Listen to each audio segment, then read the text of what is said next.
वहाला भाई बहन, बीजे समूएल जे 17 ने 18 अध्याय में आबसालोम ने दाऊद वच्चे जो मिजोमित जी लड़ाई जो वर्णन करे में आयो आहे। 17 अध्याय में आबसालोम अहीतोफिल दाऊद जे मित्र जी सलाह मने तो। हुसाई आबसालोम साथे दलील करे तो। दाऊद ने इन जा जवान युद्ध भूमि में पक्का थयल रण संग्राम जा होशियार लड़वैया आई ने आबसालोम के पंहिंजो लश्कर वधु तैयार करे जी जरूर आहे। आबसालोम हुसाई जी दलील स्वीकारे तो तेला दाऊद के बजी वने जी ने युद्ध माटे जी तैयारी करे जी तक मिले थी। 18 अध्याय में आबसालोम ने दाऊद एकड़े बे साथे मेजोमेज जे लड़ाई झगड़े में अची पे था। युद्ध जो अंत आबसालोम जे मरण से थिए तो। 18 अध्याय पंहिंजे छोकरे जे मरण से दाऊद के जेको डोक थिए तो उन भेरो पूरो थिए तो। 17 अध्याय में पाके पहला अहीतोफिल ने हुसाई आबसालोम के डिनल हिकड़े बेनु विरुद्ध सलाह नेरेला मिले थी। हेवर सुधी पां दाऊद जा अलग अलग अनुभव नेरींदे आया आहियूं। सौ पहला पां दाऊद के मिलियल जीत नेरई, हाणे पां दाऊद जी मुश्किली नेरियूं था। हकीकत में हेवर दाऊद घणे मुश्किली में आहे। इन जो वालो पुत्र आबसालोम इन विरुद्ध थियो आहे। ही ॻाल्हि दाऊद राजा ला दिल जोरी पे अहिड़ी हुई। दाऊद पंहिंजे प्रिय यरूशलेम में जा खसी वियो, कारण उहो यरूशलेम के युद्ध भूमि में फिराए वञे जी शक्यता ने इन जो नाश करेला मंगदो न हो। दाऊद आबसालोम वटे हुसाई आर्की के हलाए जेथी उहो आबसालोम के दाऊद जे लाभ में वे अहिड़ी सलाह ॾे। दाऊद जो जेको सलाहकार वो अहीतोफिल आबसालोम जे पक्ष में भिरी वियो आहे। 17 अध्याय में ही बॉय सलाहकार आबसालोम के हिन टाणे इन जा पिता दाऊद मथे हमलो कहिड़ो क न इन विषय हिकिड़े ॿिए विरुद्ध सलाह ॾिए था। त हाणे पाण सुणो बीजो समूएल 17 अध्याय ने तंहिंजी पहली ने बीजी कलम। हिते लिखियलु आहे क वरी अहीतोफिल आबसालोम के चए क मूंखे हेवर 12,000 माण्हू पसंदि करेला ॾे, एतिरे आऊं उथी ने अॼु राति जो दाऊद पुठियां पां। उहो थकल ने नमरो हूंदो ने आऊं इन ते हमलो करीने इनके द्रिजाए वेंदो ने इन साथी जे मिड़े लोग पण द्रिजंदा ने भजी वेंदा ने आऊं मात्र राजा के मारींदो। ॿई रीते चओ त दाऊद के ख़तम करी वेझे में अचे त ही मिड़े लड़ाई झगड़ा बंदि थी वञे ने आबसालोम के राजा बनाए सकाजे। अहीतोफिल जी सलाह प्रमाणे ही मिड़े करे में आयो वो त उहो दाऊद ला नाशकारक निवड़ियो हो। बीजो समूएल 17 अध्याय 3 ने 4 कलम। ने आऊं लोग के तो वटे पाछा कोठी अचींदो, जिन माण्हू के तूं सोधीअ तो उन्ही जो अंत अचींदो। एतिरे मिड़े पाछा आया, अहिड़ो समझणो उहो मिड़े लोग के शांति थींदी। ही ॻाल्हि आबसालोम के ने इसराइल जे मिड़े वडील के पसंदि पई। आबसालोम पण ही घात की योजना भेरो सहमत थिए तो ने भिरी वञे तो। 17 अध्याय 5 ने 6 कलम। पोइ आबसालोम चए क हाणे हुसाई आर्की के पण बुलायो ने उहो कोरो चए तो उहो पण पां सुणो। हुसाई आबसालोम वटे आयो तॾहिं आबसालोम तंहिंखे चए क अहीतोफिल अहिड़ो अहिड़ो चए आहे, कोरो इन जे चे प्रमाणे पाके कहिड़ो ज ना त तू बोल कोरो कहिड़ो। एतिरो खासो हो क हुसाई हुते हाज़िर हो। कीअं का उता साव अलॻ योजना रजू कयईं। आबसालोम के उहो जेको सलाह ॾिए थो उहो घणे ख़ासी आहे, पर दाऊद लाइ घणे फ़ाइदेकारक आहे। दाऊद घणे नाज़ुक समय में अची वियो आहे ने तयारी लाइ इनके ज़रूरु टाइम पण मिले उहो ज़रूरी बाबति आहे। 17 अध्याय 7 थी 9 कलम। हुसाई आबसालोम के चए क हिन प्रमाणे हेवर अहीतोफिल जेको सलाह ॾिने आहे उहो ख़ासी न आहे। वरी हुसाई चए क तूं इन जे पिता के ने इन जे माण्हूअ खे ओळखे थो क उहो लड़वैया आहीं ने उहो खारा थिया आहीं। जंगल में जंहिंजो बच्चो विञाए वियो हुए अहिड़ी रीछण जहिड़ा उहो आहीं। तुंहिंजो पिता लड़वैयो माण्हू आहे, उहो लोक भेरो रहंदो न। हेवर उहो गुफ़ा में क ॿई को ठिकाणे लिकायो हूंदो। जॾहिं उन में जा केतिरा मरंदा तॾहिं अहिड़ो थींदो क जेको उहो सुणंदा उहो चवंदा क आबसालोम जे माण्हूअ जो घाण वरी वियो आहे। इन से जेको सींह जहिड़ा बहादुर आहीं उहो पण ढीला थी वेंदा। कीअं क मिड़े इज़राइली लोग ॼाणे था क तुंहिंजो पिता पराक्रमी ने सूरवीर माण्हू आहे ने इन जा लड़वैया माण्हू पण सूरवीर आहीं। हुसाई आबसालोम के ख़ासी सलाह ॾिए थो, उहो दाऊद लाइ पण फ़ाइदेकारक आहे। हुसाई जी सलाह अहिड़ी ज हुई, आबसालोम तोखे यादि रखियो खपे क तूं लड़वैयो नहीं है, तुंहिंजा पिता लड़वैया आहीं उनके युद्ध भूमि जी बरोबर ख़बर है। वो अनुभवी माण्हू, वो पक्को लड़वैयो है। इन वटि इन जा बरूका लड़वैया माण्हू पण आहिनि। दाऊद ने इन जा जवान जेकी बनियो आहे इनसे चेती विया आहिनि, ख़तरनाक बनी विया आहिनि। हेवर दाऊद मथे हुमिलो करणु मूर्खाई लेखांदी। जो तू इन ते हेवर हुमिलो करे त बजेला ने छुपाए वञेला वो पूरेपूरो अनुभवी आहे। वरे सुधी साउल राजा इन जो पीछो कयवें। दाऊद इन जी छुपाई जी मिड़े जगह जाणे थो। इनखे ख़बर आहे का किन रीते भॼी वञणो। तू इन जे लड़वीअ जुवान माण्हू खे गोती कढीअ ने इन में तोखे दाऊद न मिले त करो। थोड़े समय में लोग खे ख़बर पई वेंदी का लड़ाई में तू हारी वञे थो ने हेवर जेको थोड़े समय ला तोजे पक्ष में आया आहीं ऊ तोखे छॾीने हलिया वञे। 11 ने 12वीं कलम। तंहिंला आऊं तोखे सलाह ॾियां थो का दाननू बेरशेबा सुधी जा मिड़े इज़राइली लोग जेको वस्ती में दरिये जी आटार जेतिरा आहीं उन्ही खे तो वटि भेरा करे में अचे। तू पिंड लड़ाई में वञ ने जिते उहो मिलंदा हुते पां उन्ही ते हुमिलो करींदासीं ने जीअं माग धरती पे पएती तीअं पां उन्ही ते हुमिलो करीबो ने उहो इन जा मिड़े माण्हू में जा हिकिड़े खे पण पां जीरो छॾीबो न। हुसाई आबशालोम खे चए थो का महत्व जी ॻाल्हि उहा आहे का लड़ाई करे लाइ तू पूरती तयारी कीअं न आहे। अईथोफेल पण लड़ाई लाइ तयारु न आहे। अमुक हज़ार जवान लड़वईअ खे तो भेरा कोठीने दाऊद मथे हुमिलो करे में तोखे सफलता नहीं मिले। ज़रूरी बाबत त उहा आहे का सॼी इज़राइली प्रजा खे तो वटि बेरी कर ने तू पिंड सेना में रहीने ॾोरवणी ॾे, सलाह ॾे। राजा वटि अहिड़ी जी इच्छा रखे में अचे थी। तोजा पिता इन जी रीते राजगादी ते आया हुआ। पहली ॻाल्हि त उहा आहे का तोजा पिता महान सेनापति आहे। पां वॾी संख्या में हूंदासीं त ज उन खे दॿाए सघंदासीं। हुसाई जी सलाह ख़ासी त वीज पण उहो आबशालोम जे फ़ाइदे में न हुई। उहा सलाह दाऊद जे फ़ाइदे लाइ ॾिने में आवे हुई। हाणे आबशालोम ने इन जा लोग हुसाई जी सलाह माटे कोरो वीचारियो हुयो। आबशालोम ने इज़राइल जा मिड़े लोग चयो का हुसाई आर्की जी सलाह अईथोफेल जी सलाह करता घणे ख़ासी आहे। कीअं का ईश्वर आबशालोम ते मुश्किली खणी अचे तंहिं लाइ ईश्वर अईथोफेल जी ख़ासी सलाह निष्फल करे जो नकी कयो हो। आबशालोम ने इन जे सलाहकार खे लॻो का हुसाई जी सलाह घणे ख़ासी हुई। दाऊद जे पक्ष ईश्वर इन रीते कमु करी रहिया हुआ। हाणे दाऊद खे चेतवणी हलाए में अचे थी का जॾहिं आबशालोम पिंड वटि इज़राइली लोग जी संख्या वधारे में पियो आहे तॾहिं हुसाए दाऊद खे चेतवणी हलाए थो। दाऊद जी भने थी जपाटे यर्दन नदी पार करी वञ। हाणे पोइ पाण जासूसी कमु लाइ मिलंदो। दाऊद वटि जॾहिं चेतवणी जो संदेशो पुॻो तॾहिं हू जपाटे पगला भरे।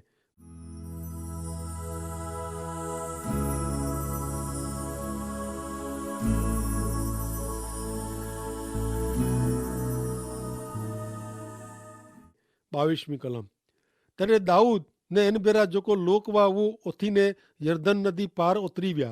वहेली सवार जो अजवारो थियो तंहिं भेरा यर्दन नदी पार उतरे वगर जो हिकिड़ो पण माण्हू रहियो न। अईथोफेल अभिमानी माण्हू हो ने सलाहकार तरीक़े मानवंतो माण्हू हो। तंहिं लाइ जॾहिं इनखे ख़बर पई का इन जी सलाह मने में आवे ई न आहे तॾहिं इनखे थियो का हाणे इन जे कम जो अंत अची वियो आहे। हिते जणाए में आयो आहे का उहो पंहिंजे घर कुटुंब जी व्यवस्था कयं ने पोइ आत्महत्या कयं। हाणे आबशालोम दाऊद जो पीछो करे थो। आबशालोम वटि इज़राइल जे मेड़ेज कुल जो जवाने जो सैन्य हाणे भेरो थियो आहे ने हू दाऊद पुठियां पए था। 24 थी 26 कलम। पोइ दाऊद महानाइम आयो ने आबशालोम जा ने इन भेरा मिड़े इज़राइली लोग यर्दन उतरिया ने आबशालोम खे योआब जी जॻह ते अमासा ने सेनापति ठहिरायो।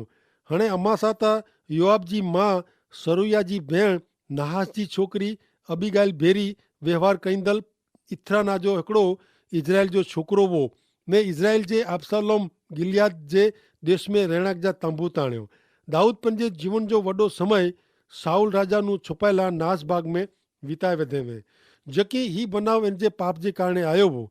दाऊद खरेखर घणे मुश्किली में आयो आहे। कोई पण जात जी तयारी वगैर वो यरूशलेम नू भॼी वियो आहे। लोग जेको इन जे वफ़ादार हुआ उहो पण इन भेरा भॼी विया आहिनि। 27 थी 29।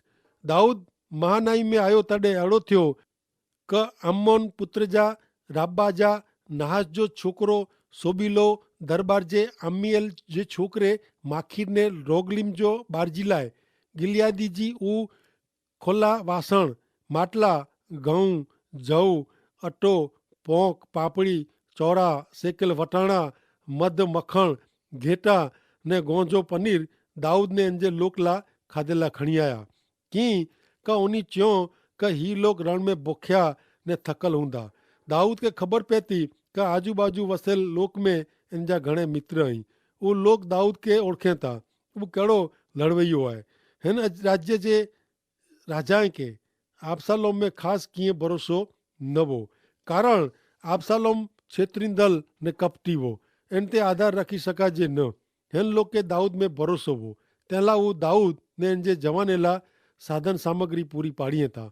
आबसालोम जी व्यवस्था से लड़ाईला पिन जे जवान के तैयार करे जो दाऊद के समय मिली वने तो। हाँ नेरियूं 18मो अध्याय ने तेंजी पहली ब कलम। दाऊद पंजे लोग जी गणतरी के ने उन्हीं ते अधिकारी ने सत्ताधिपति रखे। दाऊद 3 भाग में लोग के योआब जे हथ नीचे, 3 भाग के योआब जो भा सरुया जे छोकरे अभिषाय जे हथ नीचे ने 3जे भाग के इत्ताय गित्ती जे हथ नीचे हलाए ने राजा लोग के चे का आऊं पेंड पण निक्की आ बेरो हली निकरंदो। दाऊद पंजे जवाने बेरो लड़ाई में वनेला मंगदो वो। 18मो अध्याय 3 कलम। पण लोग चो तो के हलणू न की का असी भजो तो असांजी ऊ परवाह कईंदा न ने असां में जा अड़दा छणी पवंदा मरी वेंदा तो पण ऊ असांजी दरकार कईंदा न। पण तू ता असां में 2000 जहिड़ो बरोबर आहीं, तेला तू नगर में रहीने असांखे मदद करे लाइ तैयार रहो। उज वधू खासो आहे। दाऊद जा लड़वैया दाऊद के युद्ध में शामिल थींदे रोकियो। 4 ने 5वीं कलम। राजा उन्हीं के चे जेको आके खासो लगंदो अहिड़ो आऊं करींदो ने राजा दरवाजे ॿाहिरां उभो रहियो ने मिड़े लोग 100 ने 1000 जी कतार में ॿाहिरां निकिरिया ने योआब यबिसाय ने इत्ताय के राजा आज्ञा के का उन जुआन भेरा एतिरे अबिसाय भेरा मुंह खातर खासी रीते गाल करी जा, खासो वर्तन करी जा ने आबसालोम विषय सूचना जेको राजा मिड़े सरदार के केवे उ मिड़े लोग सोयो। दाऊद जे जीवन जी ही घणे डोख भरियो बनाव ने घटना है। दाऊद जे पाप जो बनाव घणे डोख वारो आहे, कारण का इनमें इनजे छोकरे आबसालोम जो मरण थिए थो। दाऊद नगर जे दरवाजे ते वेठो आहे ने इनजो लश्कर लड़ाई करेला अॻियां वधी रहियो आहे। दाऊद जो लश्कर योआब अबिसाय ने इत्ताई जी आगेवानी नीचे वेचायलो आहे। ही त्रोय सरदार के दाऊद आज्ञा ॾे थो का उन्हीं के उन्हीं जे छोकरे भेरो नरम बर्ताव करणो, खासो व्यवहार करणो। सजो लश्कर दाऊद जी ही आज्ञा सुणे थो। 6 ने 7वीं कलम। हिन प्रमाणे लोग इसराइल सामे लड़ाई जे मैदान में विया ने एफ्राइम जे वन में युद्ध शुरू थियो। हुते इसराइली लोग दाऊद जे चाकर जे हथे मार खाधो ने उन ॾींहुं 20,000 मरिया। सॼे देश में लड़ाई फैलाई हुई। ही आंतर विग्रह हो जेको घणे ख़तरनाक बाबत हुई। दाऊद युद्ध कला में होशियार सेनापति हो, तेला इजरायली लोग लड़ाई में हारिया। 18मो अध्याय 8 थी 9। लड़ाई सॼे देश में फैलाई हुई। तलवार से जेतिरा मरिया इनू वधू वन से मरिया। आबसालोम जे देवयोगे दाऊद जे चाकर साथे भेट थई। आबसालोम पंहिंजे गाडोड़े ते वेठो हो। ऊ गाडोड़ो झाड़ी में वियो ने इनजी डोक झाड़ी में भराई वई ने ऊ आकाश ने पृथ्वी विच लटकी रहियो ने इनजो गाडोड़ो नीचानू हलियो वियो।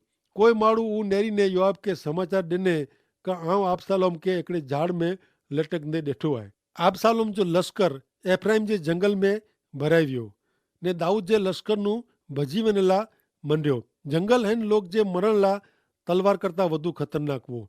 आबसालोम पंहिंजे गाडोड़े ते वेही पसार थी रहियो हो, तॾहिं इनजो मथो झाड़ जी हिकिड़ी डारी में फसाए वियो। इनजो गडोड़ो दौड़ंदो हो ने जॾहिं आबसालोम झाड़ में फसाए वियो तॾहिं इनजो गडोड़ो हलियो वियो। 11वीं कलम। योआब पिन खे ख़बर ॾींदड़ माण्हू खे चए का तूं इनके झाड़ में फसियलो ॾिसे तॾहिं इनके मारी ने ज़मीन ते कोप उगाए न, ई केवे त आउं तोखे इनाम ॾिनो हो। हिन माण्हू खे आघात लॻे थो का योआब राजकुंवर दाऊद जे छोकिरे के मारे ला मंगे थो। 12वीं ने 13वीं कलम। ऊ माण्हू योआब के चए जो मूंखे 1000 रुपये जो इनाम मिले त पण आऊं राजा जे छोकिरे के नहीं मारियां, की कि असांजे सुणदे राजा तोखे अबिसाई ने इताए के अहिड़ो फरमायो हो कि ख़बरदार जुआन आबशालोम के कोई हथ छॿाए न। उहो हुकम न मञीने नेर ऐं मुंहिंजे जीव सामे दगो कयो हो त तूं पण मूं विरुद्ध थियो वएं। दाऊद जा जवान योआब खे चयो कि राजा दाऊद उन्ही जे पुत्र ते हथ उगामे जी मनाई फरमायो हुयो। जो इन खे कीअं कयो हो त ऐं मूंखे इन जी शिक्षा ज़रूरु कयो हो। चौथी 70 कलम। तॾहिं योआब चए कि मूंखे तो भेरो खोटी थियो न खपे। पोइ उहो 3 भाला हथ में खंए ने आबशालोम जेको अना एलोन झाड़ ते जीरो लटकी रहियो हो इन जे हृदय में डुराए विधे। पोइ योआब जा शस्त्र वाहक 2 जवान माण्हू चौतरफ़ विटाईने आबशालोम खे मारी विधो ने योआब भूंगरो वजाए एतिरे लोग इसराइल जे लोग पुठियां फिरेनू पाछा विया। कीं कि योआब लोग खे वारे पोइ उन्ही आबशालोम खे खणीने उन वन जे हिकिड़े खॾे में फुगायो ने इन ते पाइण जो ढगलो कयो ने मिड़े इज़राइली लोग पिन पिन जे तंबू में विया। आबशालोम जे मरण भेरो लड़ाई जो अंत आयो। दाऊद आबशालोम ते हथ उगामे जी मनाई फरमाए वे। तंहिंला योआब खे आबशालोम जी क़तल करे जो कोई अधिकार न हो। आबशालोम जी वर्तणूक से योआब कंटारी वियो हो ने उहो ॼाणंदो हो कि हिन युवान जे मरण भेरो लड़ाई जो अंत अचींदो। 18 अध्याय 19 थी 22। पोइ सादोक जो छोकिरो अहीमास चए कि ईश्वर किन रीते इन जो वैर इन जे दुश्मन ते वारियो हुयो। तंहिंजी ख़बर हेवर मूंखे दौड़ंदो वञी ने राजा खे ॾिनेला ॾे। योआब इन खे चए कि तूं अॼु इन जी ख़बर चौजे न पण कोई ॿिए ॾींहुं समाचार ॾिजे। पण अॼु तां तूं समाचार ॾिजेज न कीअं कि राजा जो छोकिरो मरियो आहे। पोइ योआब कुसी खे चए कि तूं जिकी नेरे आहे उहो समाचार वञी ने राजा खे चओ ने कुसी योआब खे प्रणाम करीने दौड़ियो। तॾहिं सादिक जो छोकिरो अहीमास योआब खे फेरी थी चए कि गमे उहो थिए पण कृपा करी मूंखे पण कुसी पुठियां दौड़ेला ॾे। योआब चए कि मुंहिंजा पुत्र तूं कुलाए दौड़े थो कीअं कि ख़बर ॾिनेसि तोखे कीअं मिले वारो न आहे। अहीमास वटि आबशालोम जे मरण जी पूरी ख़बर न हुई। तंहिंला हू दाऊद खे आबशालोम जे मरण जा समाचार ॾे। तंहिंला योआब अचकाईंदो हो। 23 थी 24 कलम। पण हू चए गमे हू वे पण आउं त दौड़ंदो। तॾहिं हू चए कि दौड़। एतिरे अहीमास मैदान जी वाट में दौड़ियो ने कुसी नूं अॻियां निकिरी वियो। हाणे दाऊद 2 दरवाजे जी विच में वेठो हो। चौकीदार रांग जे दरवाजे पर जे धाबे ते चढ़ियो ने उहो अखियूं ओची करी नेरे त नेरियो हिकिड़ो माण्हू दौड़ंदो अची रहियो हो। हाणे जो चित्र दिलि जोरी पे अहिड़ो आहे। दाऊद लड़ाई जे मैदान में जा समाचार अचे इन जी वाट न ॾींदे नगर जे दरवाजे ते वेठो हो। 18 अध्याय 25 थी 29 कलम। चौकीदार वॾे सार आवाज़ करीने राजा खे चए कि जो उहो हिकिलो हूंदो त इन वटि समाचार हूंदा। उहो झपाटे दौड़ंदो नज़दीक आयो। वरी उहो चौकीदार हिकिड़े ॿिए माण्हूअ खे दौड़ंदे ॾिठे। उहो चौकीदार दरबान खे हाक मारीने चए कि ॿियो माण्हू हिकिलो दौड़ंदो अचे थो। राजा चए उहो पण समाचार खणी अचे थो। चौकीदार चए पहले जी दौड़ तां सादोक जे छोकिरे अहीमास जहिड़ी मूंखे लॻे थी। राजा चए कि उहो ख़ासो माण्हू आहे ने वधामणी खणी अचे थो। अहीमास वॾे सार कुछीने चए कि मिड़े बरोबरु आहे। राजा वटि साष्टांग दंडवत प्रणाम करीने हू चए कि तुंहिंजे देव ईश्वर खे धन्य हो कि जेको मुंहिंजे मुरबी राजा विरुद्ध हथ उगाईंदड़ माण्हूअ खे तुंहिंजे हवाले कयो हुयो। राजा पुछे जुआन आबशालोम क्षेम कुशल आहे कि न। अहीमास जवाब ॾिने कि योआब राजा जे चाकर खे एतिरे मूंखे तुंहिंजे दास खे हलाया आहे। तॾहिं आउं घणे धमाल नेरई पण कोरो थियो इन जी मूंखे ख़बर न आहे। दाऊद अहीमास खे हिकिड़ो सवाल पुछे थो कोरो आबशालोम सही सलामत आहे कि न। पण अहीमास वटि पूरती माहिती न हुई। अहीमास ॼाणंदो न हो कि आबशालोम मरी वियो आहे। ने मित्र अॼु घणे माण्हू मानव जात खे चई रहिया आहीं कि दुनिया में अॼु मिड़े बरोबरु आहे पण मिड़े बरोबरु न आहे। माण्हू पापी आहे। इनखे हिकिड़े उद्धारक जी ज़रूरु आहे। मानवी खे ॼाणे जी ज़रूरु आहे कि ईश्वर पुत्र प्रभु यीशु ख्रिस्त मानवी जे पाप जो दंड भरपाई करेला क्रूस ते मरण सहन कयो ने मानवी खे नवो जन्म पामे जी ज़रूरु आहे। 18 अध्याय 31वीं कलम। पोइ नेरियो ऊ कुसी आयो ने कुसी चए, हे मुंहिंजा मुरबी राजा, तोला समाचार आहे कि जेको तो विरुद्ध उभा थिया हुआ उन मिणी ते ईश्वर तो जो वेर वारियो हुयो। दाऊद जो पहलो सवाल आबशालोम विषे आहे। हाणे नेरियूं बीजो समूएल 18 अध्याय ने 32वीं कलम। राजा कुसी के पूछे, कोरो जुवान आबशालोम क्षेम कुशल आहे? एतिरे कुसी जवाब ॾिने, मुंहिंजे मुरबी राजा जे दुश्मन जा हाल तोखे हानि पहुचाईंदल जा हाल उन जुवान जहिड़ा थियो। कुसी वटे सची माहिती आहे। ऊ थदक से दाऊद खे जणाए थो का आबशालोम मरी वियो आहे। ही सुणी दाऊद रुई पियो थो। हिन टाणे पांखे अहिड़ो चइजो मन थिए कि प्रभु ऐं दाऊद खे इन जे पाप जी पूरी शिक्षा कयो हुयो। हाणे आजे पुत्र दाऊद ते दया करियो। बीजो समूएल 18 अध्याय ने 33वीं कलम। ने राजा घणे ॾुखी थियो ने मेड़ी मथे वञी ने घणे रोनू। वेंदे वेंदे ऊ अहिड़ो चए का ओ मुंहिंजा पुत्र आबशालोम, मुंहिंजा पुत्र आबशालोम, तोजे बदिले आऊं मरी वियो हो त कहिड़ो ख़ासो हो। ओ आबशालोम, मुंहिंजा पुत्र। भले हाणे मित्र इन जी रीते अॼु प्रभु यीशु ख्रिस्त पांखे हकल करी था ने चए था का ओ मुंहिंजा पुत्र, तूं मूं वटि अच, आऊं तोखे शांती ने सचो सुख ॾींदो ने अनंत जीवन जी ख़ातिर ॾींदो। त प्रभु अहिड़े महान ईश्वर पिता जी पां बालक बनो ने इन जा सॾु सुणो, उहा कहिड़ी ज़रूरी ॻाल्हि आहे। तंहिं लाइ ईश्वर पिता खे सहाय करियो। आमीन।